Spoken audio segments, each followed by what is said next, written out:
Olá, meu amigo, minha amiga. Vamos imaginar notícias incríveis para serem dadas num final de um dia especial como nesse domingo, domingão, Dia das Mães? Pois bem, vamos lá.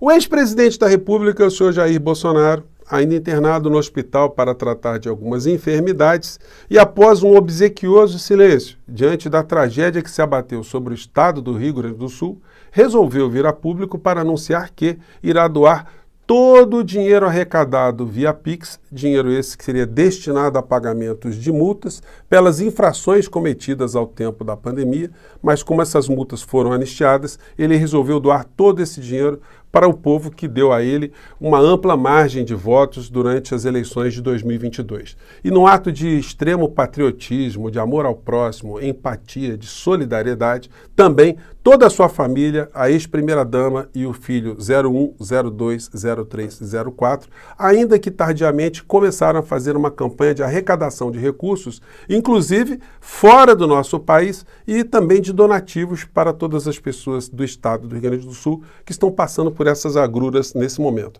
Afinal de contas, é o mínimo que eles poderiam fazer para um estado que deu uma grande margem de votos no último processo eleitoral de 2022. E como essas pessoas são muito solidárias, também todos os religiosos que estão à sua volta estão utilizando toda a estrutura que possui para também fazer essa corrente para frente para ajudar o povo gaúcho que nesse momento está passando por grandes dificuldades, né?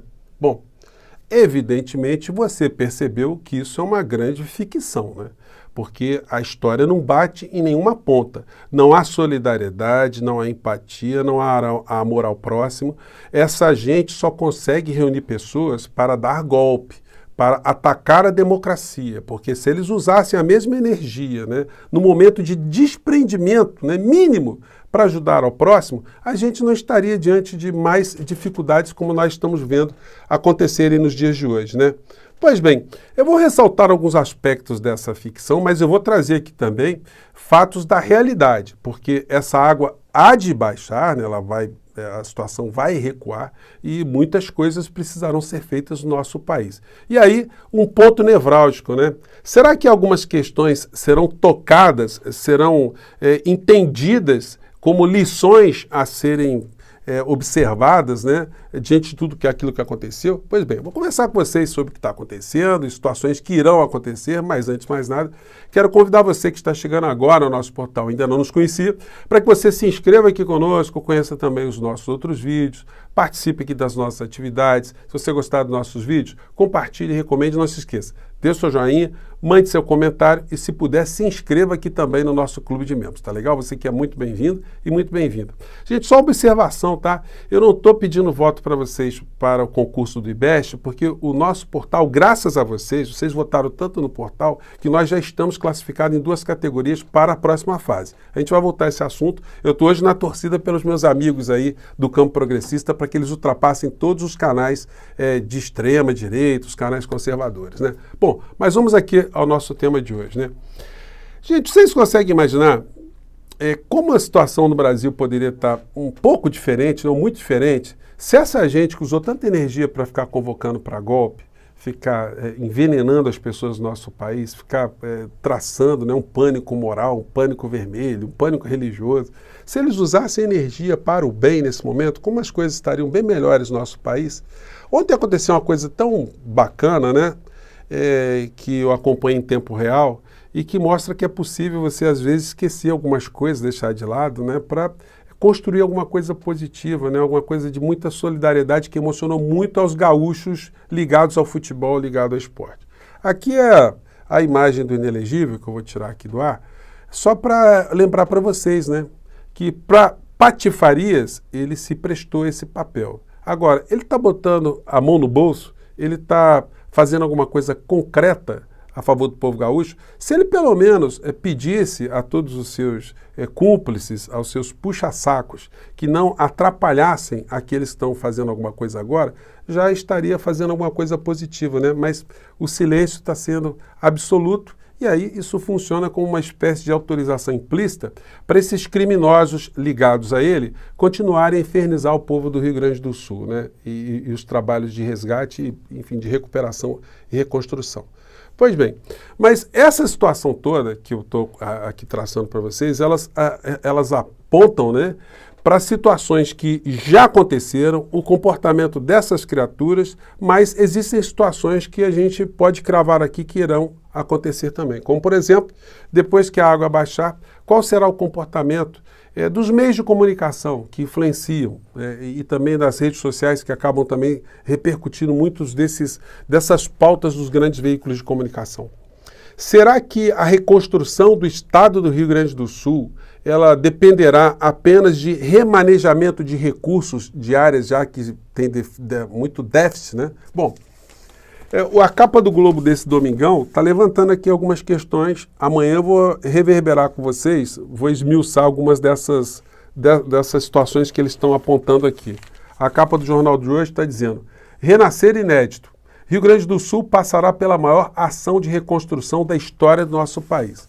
E a chuva está voltando lá, né? Nós vamos ter ainda o agravamento de várias situações. Nunca tivemos tantas pessoas no nosso país sendo removidas das suas casas, tanta destruição material no único estado, né?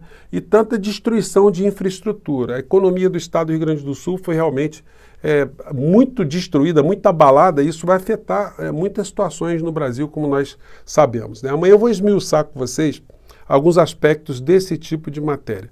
Mas o que dá para a gente cravar aqui é que os grandes veículos de comunicação, eles têm esse papel ambíguo, né? Eles fazem uma política, né? Um ativismo político e econômico para moldarem, doutrinarem a opinião pública, no sentido de que a opinião pública não saiba, não tome conhecimento que uma grande parcela do orçamento do nosso país alimenta uma estrutura cruel, uma estrutura que suga, né, como vasos comunicantes, né, entre eles, né, todos os sangues, né, de vários grupos aqui no nosso país, do povo brasileiro de uma maneira geral, né? Foi a metáfora, a ideia que me ocorreu agora, né?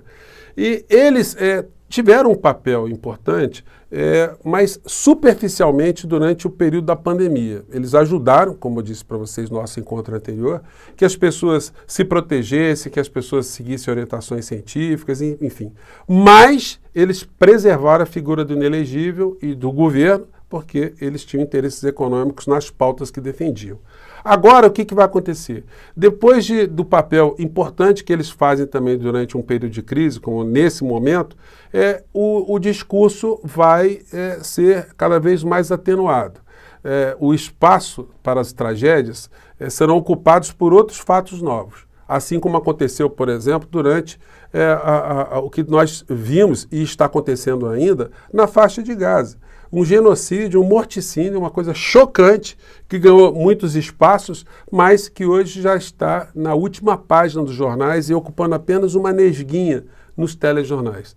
Quanto mais esse assunto da reconstrução do estado do Rio Grande do Sul também sair da pauta, menos a gente vai perceber que a situação está muito complicada e que são necessárias políticas públicas e se mexer no orçamento da União para que não só o Rio Grande do Sul, mas como o nosso país possa respirar. Nós temos um déficit social no nosso país muito grande. E o governo, dentro dessa lógica neoliberal, que ainda está adotando, né, na política econômica, tende apenas a atenuar problemas de uma maneira muito lenta. Nós teremos que viver muitos anos no Brasil para poder enxergar aqui um IDH médio do povo brasileiro subir. Eu entrevistei um professor da Fundação Getúlio Vargas há muitos anos atrás. Ele tinha dito, eu não me lembro o nome dele agora, peço desculpas a ele, que se estiver me assistindo agora. Ele tinha feito um cálculo que o Brasil iria demorar 103 anos, no nível de crescimento que a gente estava tendo, para chegar ao nível de IDH da Coreia do Sul. Então, até brinquei com ele, né? Então, professor, o problema é que nós estamos vivendo pouco, né? Se a gente vivesse 200 anos, a gente iria ver esse IDH melhorando, né? Evidentemente, são situações que são apresentadas como as possíveis hoje pelo governo federal, pelo presidente da República, por toda a sua equipe, mas a gente tem que ter mais ousadia, a gente tem que querer mais, né? A gente tem que se indignar mais, a gente tem que provocar mais para que situações sejam enfrentadas, né, de uma forma mais efetiva.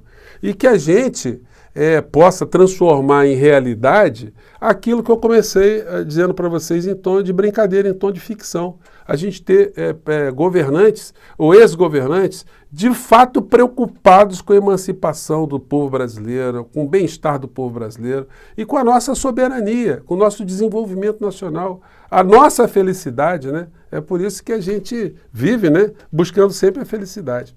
Gente, eu vou ficando por aqui. Hoje o papo foi um pouco diferente, mas para provocar vocês, né? Nesse tipo de reflexão e, sobretudo, para você perguntar para aquele teu amigo, aquele teu parente bolsonarista, né? Pega um trecho aqui do nosso programa e manda para ele.